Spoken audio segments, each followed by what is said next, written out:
Christmas Eve settled over the town with a kind of stillness that only came once a year. Streets emptied earlier than usual, storefronts darkened, and windows glowed softly behind drawn curtains. Inside most homes, dinners were finishing, wrapping paper was being folded away, and families were preparing for a night defined by routine, tradition, and sleep. It was the kind of night when nothing was expected to happen. The house stood on a short residential street lined with identical trees, their branches heavy with lights that blinked in slow, patient patterns. The front lawn had been dusted with snow earlier in the evening, footprints leading up to the door already fading beneath fresh flakes. From the outside, the house looked exactly like the others, warm, silent, unremarkable. Inside, the television had been left on low volume, a holiday movie playing to an empty room. A half-finished mug of tea sat cooling on the coffee table. Plates from dinner had been stacked neatly by the sink, rinsed but not washed. Nothing suggested urgency, nothing suggested violence. The man in the house had gone about his evening as planned. He had spoken briefly with a neighbor earlier, exchanged casual greetings, and wished them a quiet holiday. He had sent a final message from his phone just after 9, something ordinary, something that would later become important only because it was the last time anyone heard from him. No one noticed when the lights went out. The murder itself made very little noise. There was no struggle that carried through walls, no scream that broke the night. The act happened in the space between sounds, hidden by the comfort of assumption. Doors stayed closed, curtains stayed drawn. Neighbors remained inside, convinced that silence meant peace. Outside, snow continued to fall, absorbing what little sound the world offered. Footsteps that might have been noticed on another night disappeared quickly. A car passing down the street slowed briefly, then continued on. Nothing seemed out of place. Nothing called attention to the moment. The town's police department was quiet that night. Staffing was minimal. Officers handled routine patrols, wellness checks, and the occasional call from someone reporting a disturbance that turned out to be nothing. Christmas Eve rarely brought serious incidents. Experience had taught them that families stayed home and trouble slept. By midnight, the street was almost completely dark. Holiday lights were turned off one by one. The house blended further into its surroundings, just another shadow among many. Inside, time moved forward without witnesses. Morning did not come with urgency. Christmas Day began slowly, as it often did. People woke late, phones remained unanswered longer than usual, missed calls were excused, silence was expected. The absence of communication did not raise alarms. It was late morning when the first concern surfaced. A relative, expecting a holiday call, tried again and received no answer. They told themselves the phone was off or the man was still sleeping. Christmas routines varied. There was no reason to worry yet. By early afternoon, concern hardened into unease. Another call went unanswered. Messages remained unread. The excuse of sleep no longer fit. The silence felt different now. It lingered. A neighbor noticed the lights were still off. The blinds had not moved. Snow on the walkway remained untouched. These details would later be recalled with clarity, but at the time they felt minor. Still, something felt wrong enough to prompt a knock on the door. There was no answer. The neighbor tried again, louder this time. Still nothing. The house remained unresponsive, sealed in its quiet. The decision to call for help came reluctantly, as if doing so would acknowledge a reality no one wanted to accept. When police arrived, they approached without urgency. Welfare checks were routine. The door showed no signs of forced entry. Windows were intact. The scene offered no immediate warning. It was only after entry that the truth revealed itself. The body was discovered where no one expected it, not hidden, not staged, simply there, in a space meant for rest and comfort. The room was calm, almost orderly. Christmas decorations stood nearby, untouched. The contrast was unsettling. Officers froze for a moment, absorbing what they were seeing. This was not the chaos of a crime interrupted.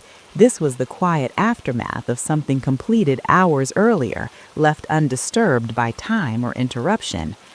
The coroner would later estimate the time of death as sometime late on Christmas Eve. The realization settled heavily. The murder had occurred while the town slept, while families laughed, while neighbors wrapped gifts and turned out lights. For nearly 12 hours, no one had known. The house was secured, the street was cordoned off. Holiday calm gave way to confusion as police vehicles arrived, lights flashing against the snow. Neighbors emerged from their homes, wrapped in coats, faces confused and frightened. Questions filled the air, but answers did not. Detectives walked through the house carefully, noting what was present and what was not. There were no obvious signs of forced entry. Valuables appeared untouched. The scene did not suggest robbery. Whatever happened was personal, deliberate, and quiet. The victim's phone was recovered nearby. Its last activity time-stamped the evening before. Messages sent and received painted no picture of conflict. There were no threats, no warnings, just ordinary communication that now carried unintended weight. As the investigation began, one question hovered over everything else. How could a man be murdered on Christmas Eve in his own home without anyone noticing until morning? The answer would take days to uncover, and when it came, it would challenge assumptions not just about safety, but about how easily violence could hide behind routine, tradition, and trust. Christmas had passed unnoticed by the dead, and the town would never experience the holiday the same way again. By the time Christmas decorations were taken down inside the house, the investigation had already begun to peel back the calm surface of the night. Detectives worked slowly, deliberately, aware that this case would offer no dramatic entry point, no obvious suspect waiting at the edges. What they had instead was silence, routine, and time that had passed unnoticed. The first task was reconstruction. Christmas Eve was mapped minute by minute, not as it had been remembered, but as it had actually unfolded. Phone records were requested. Security camera footage from nearby homes was collected. Credit card activity was reviewed. Everything ordinary became important. The victim's last confirmed movements were unremarkable. He had returned home before dusk, stopping briefly at a local grocery store to pick up a few items.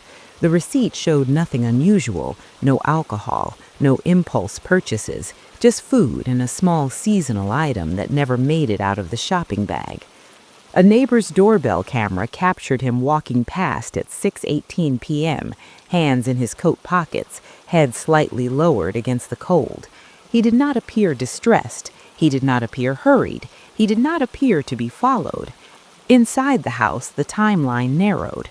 The television logs showed it had been turned on shortly after 7. The program that played was recorded automatically, a holiday film that ended at 9:03 p.m. After that, the screen went dark.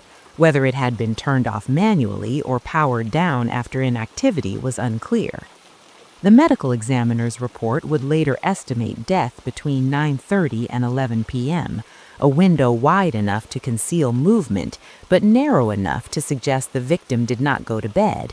He had been awake, engaged, possibly expecting someone. That possibility shifted the investigation immediately. There were no signs of forced entry. Doors and windows were intact. The locks showed no damage. This suggested familiarity, consent, or deception. Someone had been allowed inside, or someone already had access. Detectives interviewed neighbors carefully, knowing memory was unreliable, especially on a holiday night. Most reported nothing. A few mentioned hearing a car pass. One thought they saw headlights pause briefly near the house, but could not say when. Snow and darkness blurred certainty. Security footage from a house across the street showed a vehicle slowing at approximately 9:47 p.m. It remained stopped for less than a minute before pulling away. The angle obscured the license plate. The make and model were uncertain. It could have been anyone. It could have been nothing. But it was the only movement recorded during the estimated time of death. Inside the home, the crime scene spoke quietly. There was no overturned furniture, no broken glass, no signs of panic. The struggle, if there was one, had been brief and controlled. The cause of death suggested close proximity, something that required intent and confidence. This was not random violence. Personal relationships were examined next. Family members were interviewed first, as procedure required. None lived nearby.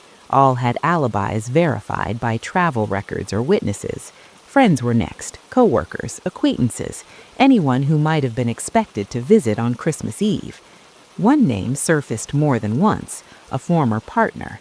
The relationship had ended months earlier, quietly, without public conflict. There were no restraining orders, no police reports, no visible hostility, but private messages told a different story.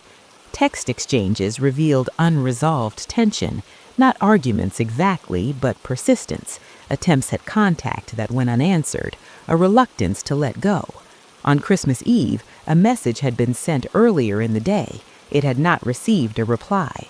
Phone records showed the former partner's device had pinged a tower less than a mile from the house around 9:02 p.m. It did not prove presence, it did not prove intent, but it placed them in the area during the critical window. When questioned, the former partner admitted to driving through the neighborhood that night. They claimed it was coincidence, a long drive to clear their head. No stop was acknowledged, no visit admitted. Their tone was calm, cooperative, almost rehearsed. Investigators noted the detail carefully. Forensic teams continued their work inside the home. A faint mark near the entryway suggested recent cleaning, not enough to raise immediate suspicion, but enough to be documented. A cloth found beneath the sink carried trace evidence inconsistent with routine use. The house had been cleaned after dinner, but parts of it had been cleaned again. Snow outside complicated matters. Footprints had been covered, tire tracks softened. Time had erased details the night had hidden. Christmas had provided the perfect cover, not just socially, but physically. As the second day of the investigation unfolded, the town's holiday mood vanished entirely. News spread quietly at first, then all at once. A Christmas Eve murder, unnoticed, unheard. Neighbors began questioning their assumptions about safety and familiarity. Detectives understood the weight of the case. Crimes committed during holidays carried an emotional gravity that lingered longer. This one, wrapped in silence and routine, threatened something deeper, the belief that quiet nights meant protection. The killer had relied on that belief. And somewhere within the reconstruction of an ordinary evening, the truth waited, hidden not by darkness, but by trust, timing, and the expectation that nothing bad happens on Christmas Eve. As the investigation moved deeper into its third day, detectives shifted focus away from the obvious and toward the overlooked. The absence of chaos at the scene had already suggested something controlled, something intentional. Now they needed to understand who could move through that house without raising alarm, who could arrive on Christmas Eve and be met without fear. Attention returned to the victim's daily life, not just relationships that ended loudly, but those that continued quietly. Routine creates blind spots, and blind spots are where crimes hide best. Workplace interviews revealed the victim was dependable, private, and rarely discussed personal matters. He kept a small circle. He arrived on time, left on time, and avoided office conflict. Nothing in his professional life suggested imminent danger. No disputes, no financial stress, no visible enemies. But one detail stood out. In the weeks leading up to Christmas, the victim had been spending more time with someone new. Not a romantic partner in the traditional sense, a friend, according to coworkers, someone he trusted enough to mention casually, but not enough to explain fully. That name had not yet appeared in the investigation. When detectives ran the name through databases, it returned clean. No criminal record, no restraining orders, no documented history of violence. the kind of person no one flags because there is nothing to flag. Their phone number, however, appeared in the victim's call logs more than expected. Short calls, frequent, often in the evenings, none on Christmas Eve, but several in the days before. Conversations that ended quickly, as if privacy mattered. When investigators requested phone location data, the results tightened the case. The device had been active that night, not near the victim's home, according to initial records, but cell tower overlap in residential areas was imperfect. What mattered more was the gap. The phone went dark for nearly 2 hours starting at 9:30 p.m. The timing aligned. When detectives made contact, the individual seemed surprised but cooperative. They acknowledged knowing the victim well. They admitted spending time together. They insisted they had not seen him on Christmas Eve. According to their account, they had been home alone, watching television, falling asleep early. No one could verify that. Their demeanor was calm, even helpful. They asked questions about the investigation. They expressed concern. They volunteered information without being prompted. It was the kind of behavior that often put investigators at ease. But one inconsistency lingered. They claimed to have last seen the victim 2 days before Christmas, yet security footage from a gas station showed both of them together on the afternoon of Christmas Eve. The footage was grainy but clear enough. They stood close, spoke briefly, then separated. When confronted with this, the explanation shifted. They said they had forgotten, that the holiday had blurred their memory, that nothing significant had happened during that encounter. Detectives did not challenge the explanation directly. They let it sit. People often reveal more when they believe they have already explained enough. Forensic results returned from the house later that day. Trace evidence found on the cloth beneath the sink matched fibers from the suspect's jacket. It was not definitive on its own, but combined with location data, shifting statements, and opportunity, it built pressure. The nature of the crime suggested familiarity. The victim had not defended himself in a way that indicated fear. There were no signs of hesitation at the door. Whoever had entered had done so naturally. Investigators theorized the meeting had been planned, a short visit, a conversation, possibly an attempt to resolve something quietly away from others. Christmas Eve offered privacy. No one questioned late visits. No one listened closely. The suspect denied visiting the house. They denied any argument. They denied being inside at any point, but their phone data placed them moving toward the neighborhood shortly before it went dark. When questioned again, cracks began to show. Small details changed. Timelines shifted. Sentences grew longer, more detailed, as if filling space mattered. They admitted to driving nearby. They admitted to thinking about stopping. They admitted to feeling conflicted. But still, they denied entering the home. The victim's phone provided the final thread. A deleted message was recovered from backup data. It had been sent minutes before the estimated time of death. It was brief, direct, an address confirmation. The recipient matched the suspect. The meeting was no longer theoretical. On Christmas Eve, someone had gone to that house believing they could talk, believing the night would protect them from scrutiny, believing silence would remain just that. What happened inside would not be fully known until later, but the shape of the truth was emerging. Not a stranger, not a random act, but a person close enough to be trusted and distant enough to feel unseen. The most dangerous crimes are rarely committed by shadows. They are committed by people who believe they belong in the light. With the investigation narrowing, detectives turned from who might have been there to what had happened once the door closed. This stage of the case was the most difficult because it relied on reconstruction without witnesses, without audio, without confession. The house itself had to tell the story. The entryway offered the first clue. There were no signs of hesitation, no scuffed marks, no displaced objects. The door had been opened calmly, and it had been closed behind the visitor. This was not an intrusion, it was an invitation. The victim's position in the room suggested he had not been moving quickly, he had not been attempting to leave. His posture indicated surprise, not fear, the kind that comes when a conversation changes direction suddenly, without warning. The cause of death pointed to proximity and intent. This was not an act committed from a distance. It required closeness, control, and time measured in seconds, not moments. The medical examiner noted the absence of defensive wounds, a detail that suggested trust, hesitation, or shock.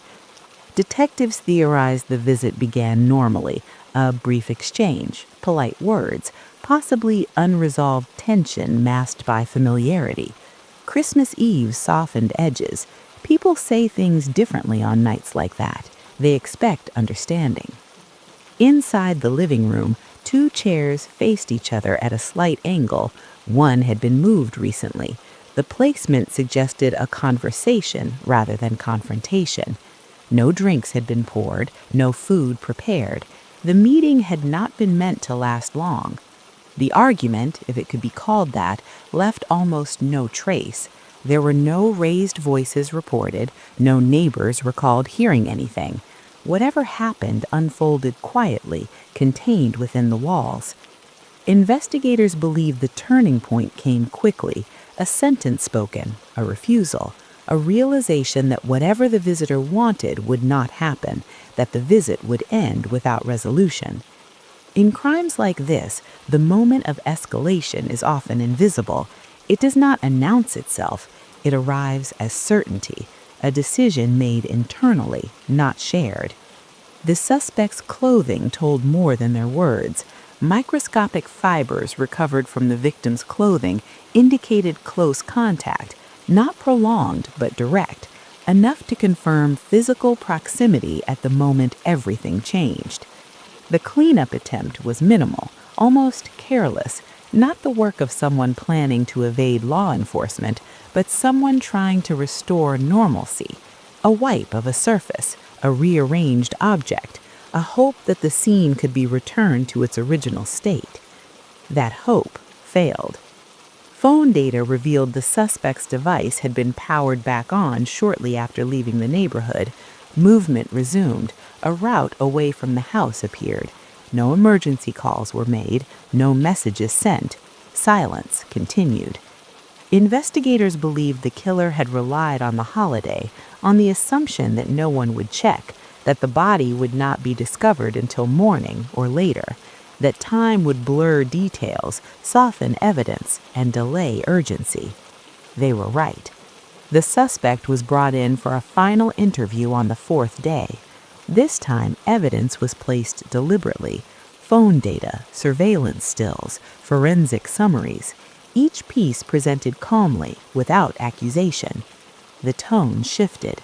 Denials gave way to explanations. Explanations gave way to admissions of presence. Presence gave way to acknowledgement of conflict. The suspect admitted to visiting. They admitted to arguing. They admitted to losing control. What they did not admit to was intent. They described the act as sudden, unplanned, a moment that could not be taken back. They spoke of regret, confusion, and fear. They emphasized how quiet it had been, how fast, how unreal. The confession was incomplete, but it was enough.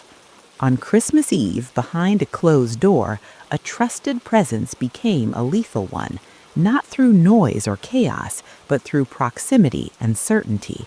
The house absorbed the moment. The town slept through it. When the suspect was formally charged, the reaction was muted.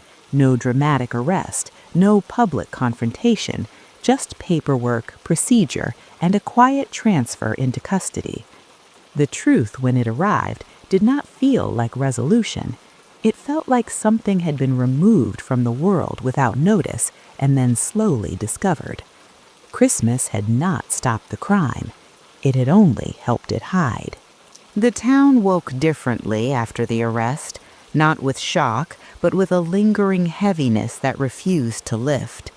Christmas had already passed, but its presence remained in the form of lights still hanging from windows, trees waiting to be taken down, and routines trying to restart as if nothing had happened. For the people who lived near the house, nothing felt ordinary anymore. The street returned to normal slowly. Police tape was removed, patrol cars disappeared, snow was cleared from sidewalks that had gone untouched for days. But the memory of what had been hidden there stayed. Neighbors replayed their own Christmas Eve in quiet moments, questioning the silence they had accepted so easily. Investigators closed the case formally within weeks. Evidence was strong, timeline was clear, the confession, though partial, aligned with forensic findings. There would be a trial, but the story would not change. The crime had already revealed its shape. In court, the details were delivered without drama. The holiday setting was mentioned only as context. No one argued the facts. The defense focused on emotion, impulse, and regret. The prosecution focused on choice, proximity, and consequence. The verdict came without surprise. What lingered was not the legal outcome, but the realization of how quietly everything had happened. The victim's house was eventually sold. New owners moved in months later, unaware at first, then aware in the way people always become aware of places with history. They changed the paint, replaced the locks, hung new decorations. Still, something remained intangible, present only in memory. Christmas returned the following year, and with it routine. Families gathered, streets filled again, but the town remembered. Not constantly, not loudly, but enough to change behavior. People checked on neighbors more often. They noticed lights left off. They listened more closely.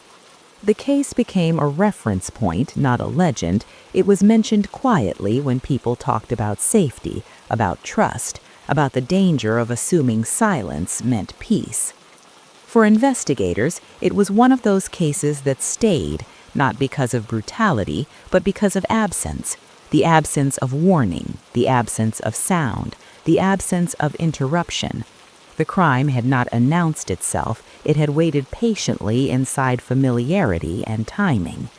Christmas Eve had offered cover not through darkness, but through comfort, through the belief that bad things did not belong on nights meant for rest.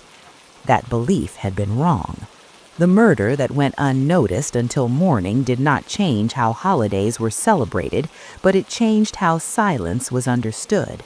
It reminded those who heard the story that violence does not always arrive loudly.